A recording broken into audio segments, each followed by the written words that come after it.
Have you ever been camping and noticed that you've forgotten the lighter, or you've simply wanted to spark a fire the primitive way? Well, today's video is just about that. Today, I'll be putting this emergency fire starter kit to the test. I bought this on gearbest.com for around $3.50. Let's see what it's made up of. On one side, you have the magnesium rod, which is held firmly in place by this plastic handle, and the cylindrical flint, which is embedded into the magnesium rod. On the other end is this metal striker, which has a ruler on one side, a bottle opener on the other, and a concave-shaped jagged end at the front, which we'll come to in a second. This magnesium rod serves a double purpose. It helps in starting a fire, as well as supporting the flint so it doesn't break when pressure is applied to it. Both these parts are held firmly together by a cord knotted tightly at the ends. Now let's go ahead and fire it up. I'm gonna head outdoors for this. First things first, you need to scratch the magnesium rod and the flint with the metal to scratch off the black coating. After you have done that, get hold of a piece of paper, cardboard, or even a big leaf will suffice. To light a fire, you first need to shave off some magnesium onto the paper. This is where the jagged end comes into play.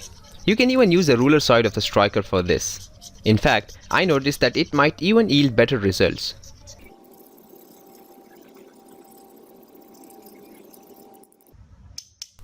After you've got a decent amount of magnesium, pile it up, and now it's time to light them.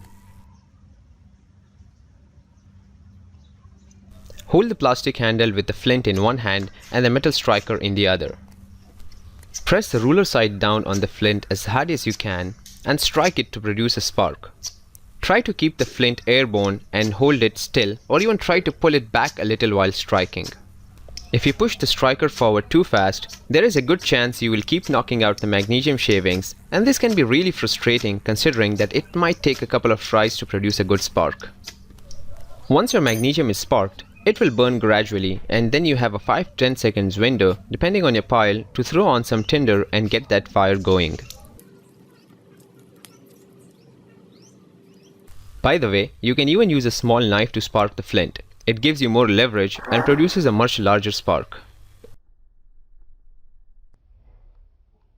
There it is, everyone, the emergency fire starter. It's super cheap and it can last for up to 50 fires. It's a must-have for your camping backpack. Thanks a lot for watching, guys. And if you liked this video, please give it a thumbs up and subscribe to my channel for more upcoming gadget reviews. Bye, and see you all in the next video.